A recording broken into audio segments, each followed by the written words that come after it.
बहुत बहुत स्वागत, अभिनंदन आप सभी दर्शकों का। आप देख रहे हैं आज का विशेष प्रोग्राम मेरे यानी रीमा के साथ, और आज के इस कार्यक्रम की शुरुआत कर रहे हैं। आज हम आए हैं MD senior secondary school Magdola Gurugram में, और इस स्कूल की शुरुआत हुई थी 1998 में। स्कूल में हम आए और यहाँ के बच्चों से हमारी मुलाकात हुई, बहुत ही अच्छे बच्चे लगे। और आगे कार्यक्रम की शुरुआत करते हैं। हमारे साथ स्कूल की फैकल्टी और यहाँ कुछ गेस्ट भी मौजूद हैं। आइए हमारे पैनलिस्ट का स्वागत कर लेते हैं, और सबसे मैं आपका इंट्रोडक्शन करा देती हूँ। तो एक बार जोरदार तालियों से सबसे पहले सबका स्वागत कर लेते हैं। तो आज हमारे साथ हमारे कुछ पैनलिस्ट मौजूद हैं। सबसे पहले मैं स्वागत करूंगी डॉक्टर श्री कृष्ण जी का, जो कि काउंसलिंग साइकोलॉजिस्ट हैं। साथ ही साथ हमारे इस प्रोग्राम में जोरदार तरीके से साथ दे रहे हैं, और मैं इनका बहुत बहुत अभिनंदन करना चाहूंगी। तो एक बार जोरदार तालियों से स्वागत कर दीजिए।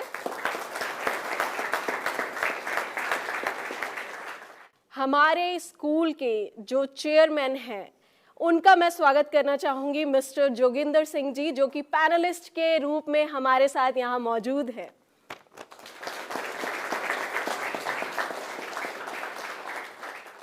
हमारी अगली पैनलिस्ट हैं मिसेस संतोष सिंह जी, जो कि बायोलॉजी एक्सपर्ट हैं। तो आइए इनका भी स्वागत कीजिए जोरदार तालियों से।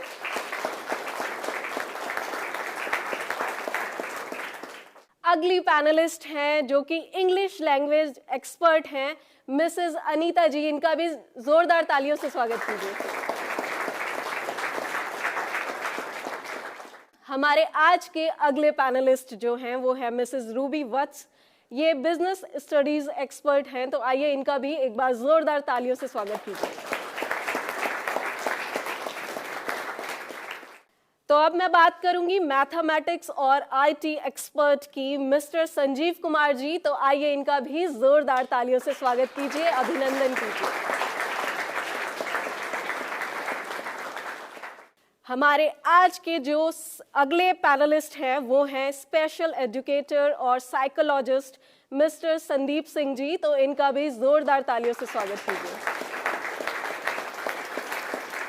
तो अब चलते हैं बच्चों की तरफ, उनसे जानेंगे आखिर उनके मन में कौन से प्रश्न उठ रहे हैं।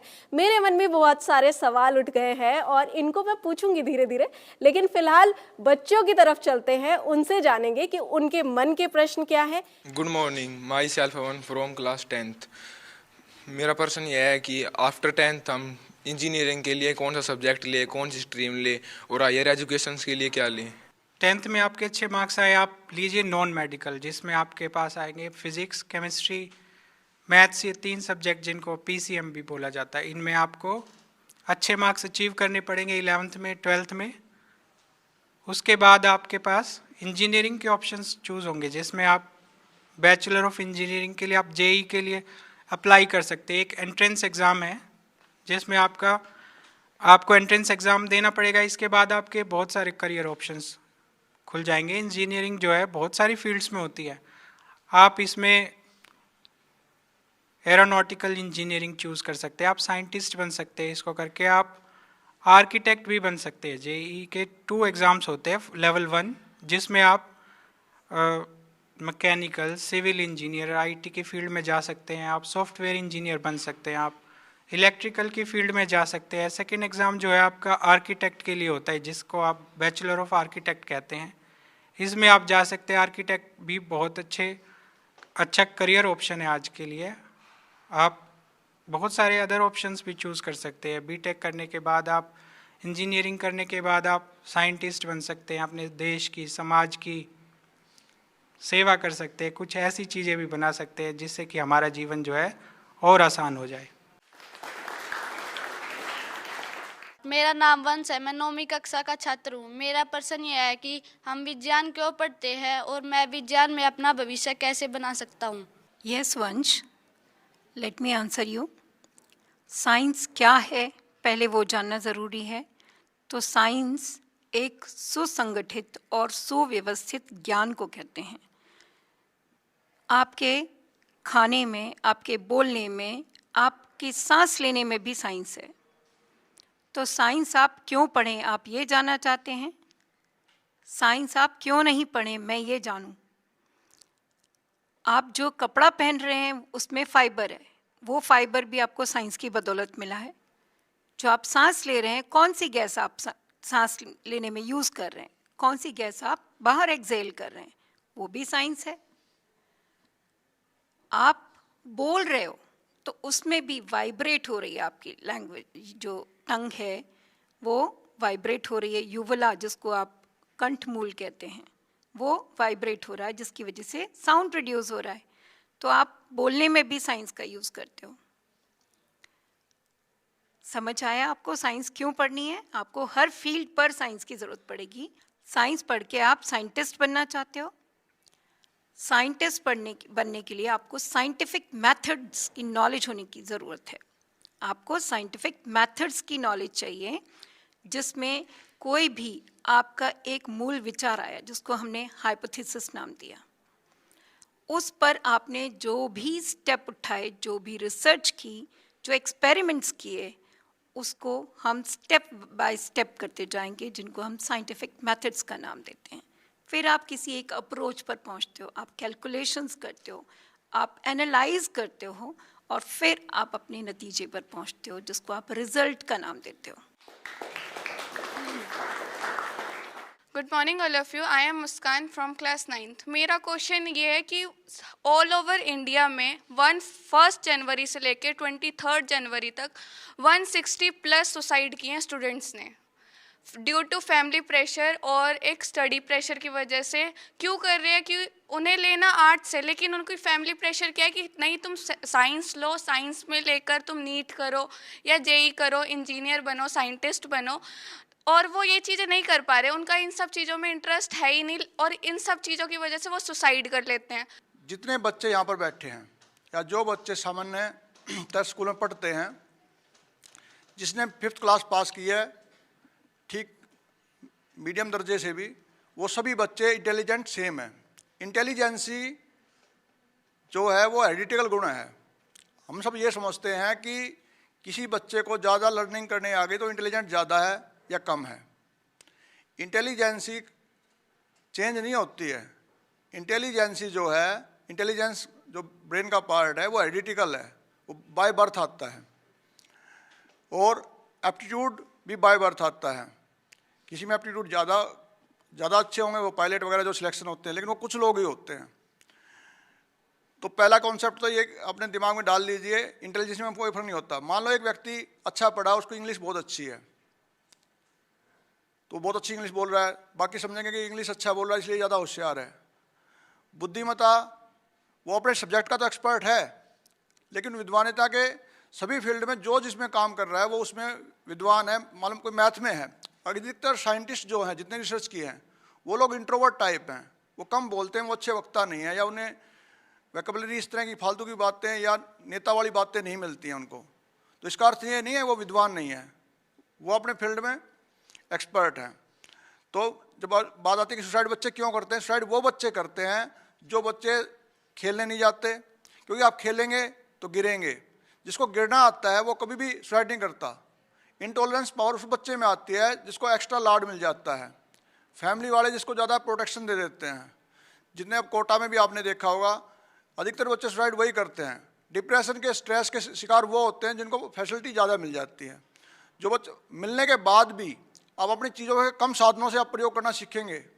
घर में आपको मम्मी ने आपको जो दिया है, आप उसी में कह रहे हैं कि हाँ मैं इसमें काम चला लूँगा, तो आप सुसाइड नहीं करेंगे।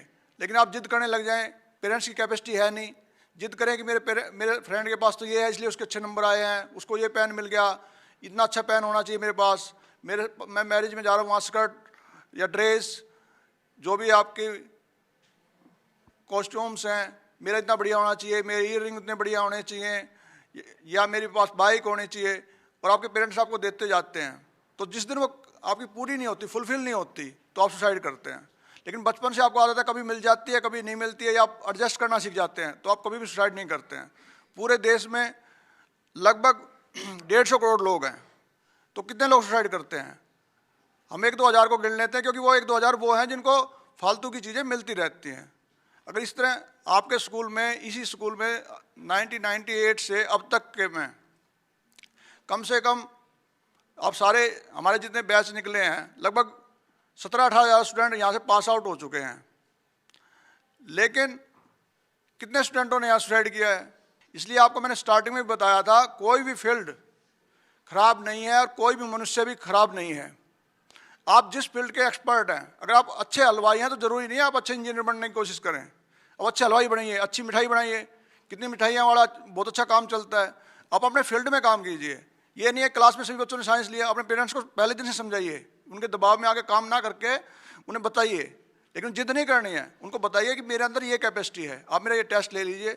अभी मैडम ने एक बात कही थी कि कोई बच्चा कहता है मेरे पास सारे सब्जेक्ट एक जैसे अच्छे हैं, लेकिन अच्छे के बाद भी उसमें कुछ द बेस्ट होते हैं।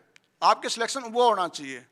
मान लो आप हिस्ट्री में अच्छे हैं, लेकिन पेरेंट्स आपके चाहते हैं कि नहीं आपको इंजीनियर बनाना है, तो आपको बताइए मैं हिस्ट्री में अच्छा हूँ, मैं एंथ्रोपोलॉजी पढ़ूंगा, मैं ऐतिहासिक चीज़ों की खोज करूंगा, मैं उस फील्ड में जाना चाहता हूँ, तो आप वहाँ पे काम कीजिए। रोजी रोटी सभी कमा लेते हैं, तो इसमें आप पहले दिन से या आपके पेरेंट्स और जो दर्शक आपके इस चैनल के माध्यम से सुन रहे हैं उनके लिए भी, कि आपके बच्चे जैसे सभी फूल होते हैं, चाहे गेंदा है, लिली है, कोई भी है, फूल सभी सुंदर होते हैं। आपके बच्चे सारे सुंदर हैं, सारे अच्छे हैं, लेकिन उनकी कैपेसिटी, उनकी चीज़ें उसके अनुसार देखिए कि उसका यूज़ कहाँ हो सकता है, किस चीज़ को कहाँ आपके बच्चा एक्सपर्ट है। आप पड़ोसी से कंपेरिजन ना कीजिए। जो ये धारणा है कि इसकी साड़ी, मेरी साड़ी सफ़ेद कैसे, ये बच्चों को सुसाइड केस तक ले जाती है। बच्चे का प्रेशर पेरेंट्स देते हैं और आप अपने अनमोल, जिसके लिए आपने अपना सारा जीवन लगा दिया, अपनी संपत्ति लगा दी, उस बच्चे को आप खो देते हैं। इसलिए पेरेंट्स से भी और आपके दर्शकों से भी मैं ये चाहता हूँ, वो बच्चे को उसके गुणों के अनुसार उसका सब्जेक्ट दिलवाएं और सभी में वो एक्सपर्ट हो जाएगा और अर्निंग वो सभी में अच्छी कर लेगा। I am Riddhi Sharma from class 9th।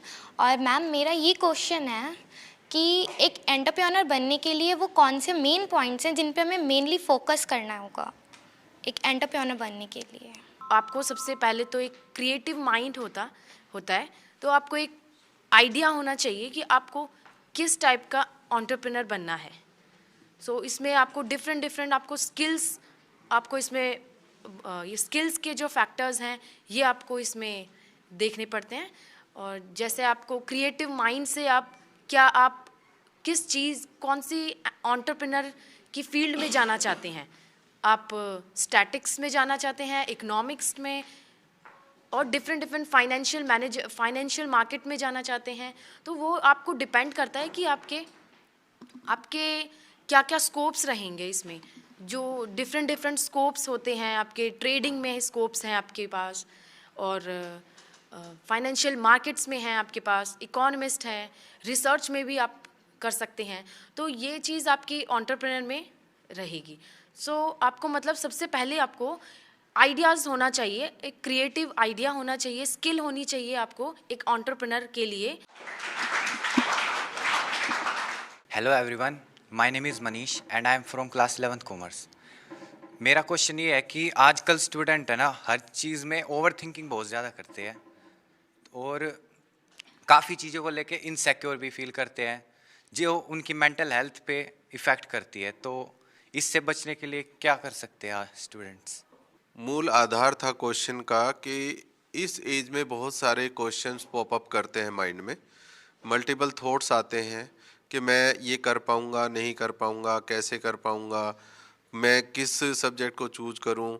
तो ये बहुत सारी चीज़ें आपके माइंड में आती हैं। देखिए, ये एक जनरल टेंडेंसी है, इसको आप कोई प्रॉब्लम ना माने सबसे पहली बात, क्योंकि आप अगर आज स्टूडेंट हैं तो आप स्टूडेंट से रिलेटेड बातें अपने माइंड में रखेंगे। आप अपने पेरेंट्स से पूछेंगे तो आपके पेरेंट्स भी बताएंगे हमारे मन में भी बहुत सारे मल्टीपल थॉट्स आते हैं। अब हमारी बात आती है कि हम उनको सेग्रीगेट कैसे करें, उन चीज़ों से बाहर कैसे निकलें। तो उसके लिए सबसे इजी वे होता है कि अगर आप बहुत ज़्यादा कन्फ्यूजिंग में हैं और आपकी ये इस टाइप की प्रॉब्लम फ्रीक्वेंटली चल रही है, तो आप अपना एक पेपर लीजिए और उस पे उनको अलग अलग सेग्रीगेट करके लिखते जाइए, और आप उसको कम से कम 10 डेज कंटिन्यूसली करिए।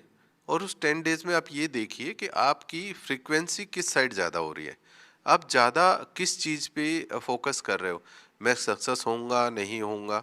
अगर आपकी फ्रीक्वेंसी आती है कि मैं सक्सेस नहीं होऊंगा, तो आप उन फेलियर्स को के पॉइंट्स को लिखना शुरू करिए कि इसके पीछे रीज़न क्या है कि मैं सक्सेस क्यों नहीं होऊंगा। फिर आप अपनी वीकनेस अपनी स्ट्रेंथ को लिखिए कि ये मेरी वीकनेस है जो मेरे इस गोल को अचीव नहीं करने दे रही। तो उन चीज़ों को जब आप धीरे धीरे करेंगे तो आपको बेसिक क्लियर हो जाएगा कि आपकी स्ट्रेंथ क्या है और आपको किस तरीके से काम करना है। नो डाउट सर ने अच्छे से कहा कि भाई आपको प्लानर अपना सेट करना होगा। तो हर काम की प्लानिंग होती है, टाइम मैनेजमेंट होता है, और आपके पेरेंट्स और बेसिकली तो मैं कहूँगा आपकी मदर से अच्छा टाइम मैनेजमेंट कोई नहीं जानता। हम सब की मदर से अच्छा टाइम मैनेजमेंट कोई नहीं जानता कि वो कितना अर्ली उठती हैं और उनका माइंड कैलकुलेटिव होता है कि मुझे इतने बजे से इतने बजे तक ये काम ख़त्म करना है, इतने से इतने ये ख़त्म करना है, और वो सारे के सारे काम करते हैं जबकि वो वर्किंग भी होती हैं कई जगह, लेकिन उसके बावजूद भी सब चीज़ें मैनेज कर लेती हैं। तो टाइम मैनेजमेंट ज़रूरी है। और आपका जो बिल्कुल बेसिक क्वेश्चन है कि ये क्वेश्चंस अलग अलग तरीके के थॉट्स आते हैं, तो ये ह्यूमन नेचर है, इसमें डरने की कोई बात नहीं है। बस आपको ये ध्यान रखना है कि आपका उद्देश्य क्या है, आपका ध्येय क्या है, आप बनना क्या चाहते हो। तो वहाँ पे आपको काम शुरू करना है। सबसे पहले अपनी प्रॉब्लम को निकालना है, उस प्रॉब्लम के बाद में फिर आपको कॉजेज़ देखने कि भाई ये कारण थे जिनके कारण मैं अपने गोल अचीव करने में या मैं भटक रहा था, तो उसको मैं किस तरीके से ठीक कर सकता हूँ। इसमें मुझे काउंसलर की गाइडेंस की नीड है, या मेरा कोई इकोनॉमिकल इशू है, या मेरे कुछ मेडिकल इश्यूज़ हैं, या मेरा पीयर ग्रुप मुझे परेशान कर रहा है, या कुछ सब्सटेंस एब्यूजेस मैंने स्टार्ट कर दिए उसके कारण मैं बहुत सारी चीज़ें हिडन रख रहा हूँ। तो बहुत सारे पैरामीटर्स हैं जिनको आपको एक बार अपने लेवल पे चेक करना होगा। तो ये सारे थॉट्स अपने आप ही आपको गोल की तरफ सेट कर देंगे अगर आप अपनी नेगेटिविटी वीकनेस को अपने आप ही रिमूव करते चले जाएंगे। तो मेरा क्वेश्चन है कि तो आफ्टर 12th ट्रेडिंग के लिए कौन कौन से कोर्स है, ट्रेडिंग सीखने के लिए कौन कौन से कोर्स होते हैं? देखिए, हमने जैसे पहले भी जिक्र किया था स्किल को लेके कि स्किल्स होती हैं लेकिन हमारे पास प्रोफेशनल डिग्री नहीं होती। अगर आप ट्रेडिंग की बात करते हैं तो ट्रेडिंग भी अगर आप चाहें तो बगैर किसी डिग्री डिप्लोमा के शुरू कर सकते हैं, आपका इंटरेस्ट होना चाहिए।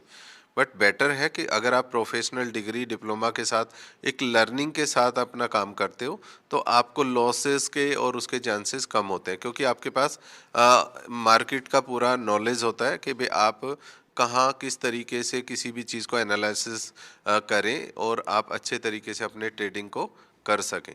तो आप बाय चांस अगर बगैर एजुकेशन के भी करना चाहें तो ट्रेडिंग कर सकते हैं, ये एक ऑप्शन खुला है। लेकिन अपने डिप्लोमा डिग्री के बेस पे करेंगे तो आपके फ्यूचर के लिए अच्छा होगा, आपकी नॉलेज के लिए अच्छा होगा।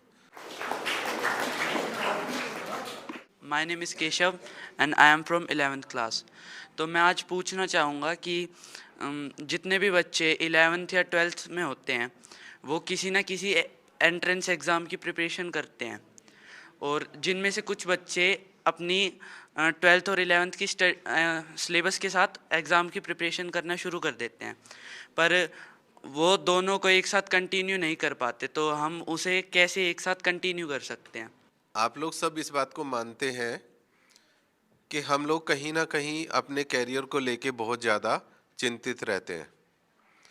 अगर मैं आपसे पूछूं कि जब आप 9th क्लास में थे तो आप उस टाइम कौन से कंपटीशन की तैयारी कर रहे थे, या 10th क्लास में थे तो कौन से कंपटीशन की तैयारी कर रहे थे, तो आपके माइंड में उस टाइम कुछ भी नहीं था कि आपको 9th क्लास इजीली क्लियर करना है, उसके बाद आप 10th क्लास में जाएंगे, 11th में जाएंगे, 12th में जाएंगे। सो ये अननेसेसरी एक एडिशनल बर्डन कहाँ से शुरू हुआ? क्या हमारे पास 12th क्लास पास आउट करने के बाद अपॉर्चुनिटी नहीं होगी?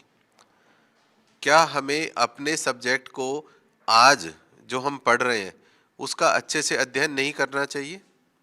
जब हम डबल कंपटीशन की तैयारी में होते हैं तो कहीं ना कहीं हम अपनी लर्निंग में गैप ला देते हैं। कोचिंग जा रहे हैं तो स्कूल लैग करेगा, और स्कूल जा रहे हैं तो कोचिंग लैग करेगी। तो सबसे पहली बात तो यही आ रही है जो मैंने अभी थोड़ी देर पहले भी बताया था कि इस प्रेशर को रिलीज करने के लिए ही ये नियम लागू हुआ है कि 16 साल से नीचे के बच्चे कोचिंग सेंटर में नहीं जाएंगे। जब ऐसा कुछ नियम फाइनल हो जाएगा तो आप लोग बिल्कुल मेंटली फ्री हो जाएंगे, कि आपको अपना सब्जेक्ट ही पढ़ना है। और एक चीज़ आपने देखी होगी कि बहुत कम बच्चे ऐसे होते हैं कि जो इन दोनों तैयारी के साथ साथ अपना नेक्स्ट ईयर में सिलेक्शन करवा पाते हैं, क्योंकि उनका एप्टीट्यूड हाई होगा, क्विक लर्नर होंगे, तो चीज़ें वो ग्रैब कर पा रहे होंगे इजीली। तो सजेशन यही है कि आप अगर ये चाहते हैं कि हम बेहतर करें, अच्छा करें, तो आप स्टेप बाय स्टेप चलिए। अगर आप दो नाव में बैठेंगे तो कहीं ना कहीं आप डगमगा जाएंगे और वो गोल अचीव नहीं कर पाएंगे जिसके लिए आप इतने दिनों से मेहनत कर रहे हैं, एजुकेशन ले रहे हैं।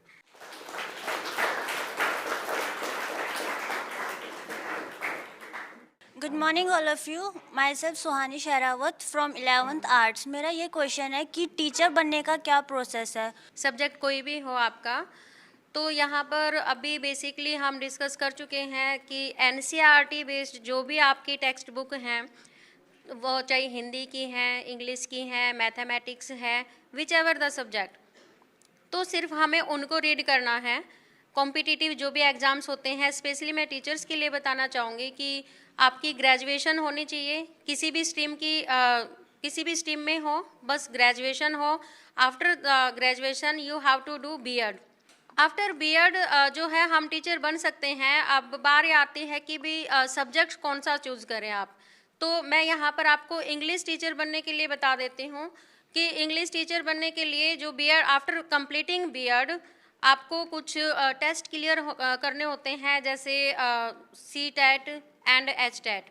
CTET जो होता है सेंट्रल एलिजिबिलिटी टेस्ट, और HTET जो होते हैं वो स्टेट लेवल के टेस्ट होते हैं। उनको क्लियर करने के बाद जो है हम टीचर के लिए अप्लाई कर सकते हैं।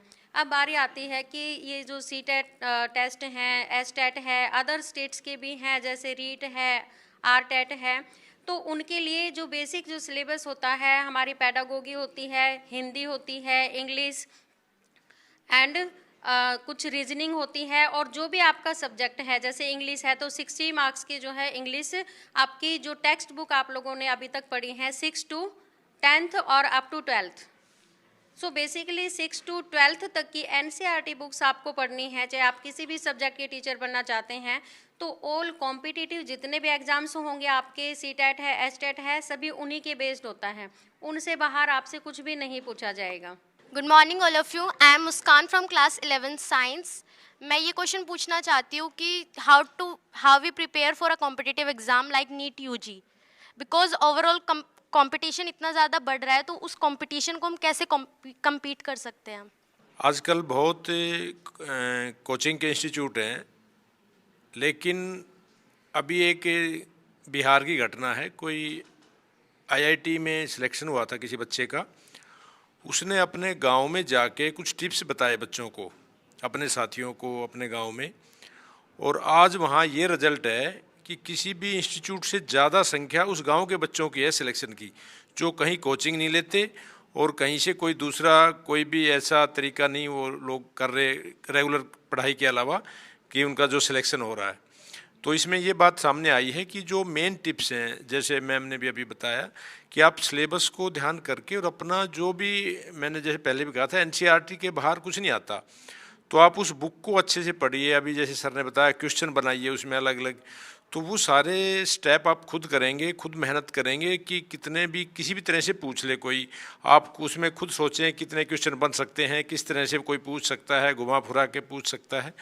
तो ये सारी चीज़ें हैं। तो ज़रूरी नहीं है कि आप कंपटीशन के लिए फाइट करने के लिए कहीं कोचिंग में जाएं या परेशान हों, ऐसा कुछ नहीं। आप शांति से, और बहुत से ऐसे उदाहरण हैं जो बिना किसी कोचिंग के, बिना किसी मतलब एक्स्ट्रा बर्डन के आराम से बच्चा क्लियर कर सकता है। Good morning all of you. My name is Aman Shukla. I am from 11th science. तो मैम, मेरा क्वेश्चन आप सभी लोगों से ये है कि जैसे कि मैं अगर कोई भी करियर ऑप्शन चुनना चाहता हूँ जो कि मेरा फार्मा से रिलेटेड है, जैसे मैं उसमें करियर अपना चुनना चाहता हूँ, और मैं उसमें ऐसा कौन सा करियर चुनूँ जिससे कि मेरे देश को भी फ़ायदा हो और मुझे भी फ़ायदा हो। आपने कहा कि मैं फार्मासिस्ट बन जाऊंगा, आपने उस लाइन को चूज भी कर लिया, लेकिन मैं ऐसा क्या करूं कि जिससे मैं देश का और अपना नाम रोशन कर सकूं। तो सबसे पहली बात आती है कि आप जब किसी भी चीज़ को करके ये जानना चाहते हो कि मैं फेमस कैसे होऊंगा, तो सबसे पहले आपकी खुद की जर्नी, आपका खुद का कॉन्फिडेंस कि आप ऐसा क्या करें कि जिससे आप सेटिस्फाई हो। सबसे पहले आपको सेल्फ सेटिस्फेक्शन होना चाहिए। मेडिसिन की जहाँ तक बात है, अभी सर ने जैसे कोरोना वायरस की बात की, तो बहुत अच्छा एग्जाम्पल था कि जिस टाइम ये महामारी देश में आई उस टाइम एक वैक्सीन हमारे देश में बनी और जिसने वर्ल्ड में इसको फेमस कर दिया। तो अगर आप किसी भी वायरस के अगेंस्ट अगर कोई भी मेडिसिन तैयार करते हैं, अपनी एजुकेशन फील्ड को देखते हुए, अपनी जोग्राफी को देखते हुए, बायोलॉजिकल इफ़ेक्ट्स को देखते हुए कि हमारा रहन सहन, खान पान पूरे वर्ल्ड वाइड कैसा चल रहा है, वो एनालिटिकल आप स्टडी करके आप किसी पे वर्क करते हो और कोई मेडिसिन अच्छे से अच्छी बनाते हो, तो नो डाउट वो आपका भी और देश का भी नाम रोशन करेगी और बहुत सारे लोगों का कल्याण भी करेगी। Good morning everyone, I am princess from class 10th। मेरा क्वेश्चन ये है, जो स्टैटिस्टिक्स इन्वेस्टर्स होते हैं उनका क्या रोल होता है फ्यूचर में, और हम कौन कौन से सब्जेक्ट्स लेके उसमें एंटर कर सकते हैं? आर्ट्स भी आप ले सकते हैं, आप कॉमर्स में भी जा सकते हैं, आप साइंस भी ले सकते हैं, प्लस उसके साथ आपके पास मैथमेटिक्स होना ज़रूरी है। देन आफ्टर आपको स्टैटिस्टिकल इन्वेस्टिगेटर बनने के लिए ग्रेजुएशन भी करना ज़रूरी है। उसके लिए आपके पास जो सब्जेक्ट है, स्टैटिस्टिक्स एक सब्जेक्ट है जो अभी 10th क्लास में तो आपने मीन मीडियन मोड तक ही पढ़ा हुआ है, वो भी ज़रूरी है, जो कि 6 सेमेस्टर जितने भी आपके 6 सेमेस्टर्स होंगे ग्रेजुएशन में वो ज़रूरी हैं। देन उसके बाद आप प्राइवेट सेक्टर में भी जॉब कर सकते हैं स्टैटिस्टिकल इन्वेस्टिगेटर के लिए, और CGL एक एग्ज़ाम होता है SSC के थ्रू जो होता है, कंबाइंड ग्रेजुएशन लेवल का वो एग्ज़ाम है, उसमें आप स्टैटिस्टिकल इन्वेस्टिगेटर के लिए अप्लाई कर सकते हैं और उस एग्ज़ाम को क्लियर करके आप स्टैटिस्टिकल इन्वेस्टिगेटर बन सकते हैं, जो एक गवर्नमेंट जॉब है और बेटर फ्यूचर के लिए आपके लिए अच्छा रहेगा। तो दर्शकों, आज आपने सुना कि हमारे जो भी इस स्कूल के पैनलिस्ट थे, सबने किस तरीके से बच्चों के क्वेश्चंस के जवाब दिए और यहाँ के बच्चों के मन में जितने सवाल उठ रहे थे उनके आंसर्स बहुत अच्छे से दिए हैं। और हमारी कोशिश यही रहती है कि आपके प्रश्नों के भी आंसर्स हम अच्छे से दे पाएँ। तो नीचे नंबर स्क्रॉल हो रहे हैं, इन पर कॉल करिए और साथ ही साथ सोशल मीडिया से जुड़ना ना भूलें और अपने प्रश्नों को पूछिए, अपने मन की जिज्ञासाओं को शांत कीजिए। तो आज का मैं ये एपिसोड यहीं विराम करती हूँ, लेकिन आपको कहीं नहीं जाना है, देखते रहना है सुभारती टीवी। और मैं फिर से आऊँगी एक अगले स्कूल में, वहाँ के पैनलिस्ट से आपकी बात करवाऊंगी, साथ ही साथ वहाँ के जितने भी स्टूडेंट्स हैं उनसे आपको रूबरू कराऊंगी। तब तक के लिए मुझे दीजिए विदा, मैं लेती हूँ आपसे इजाज़त। साइनिंग ऑफ, नमस्कार।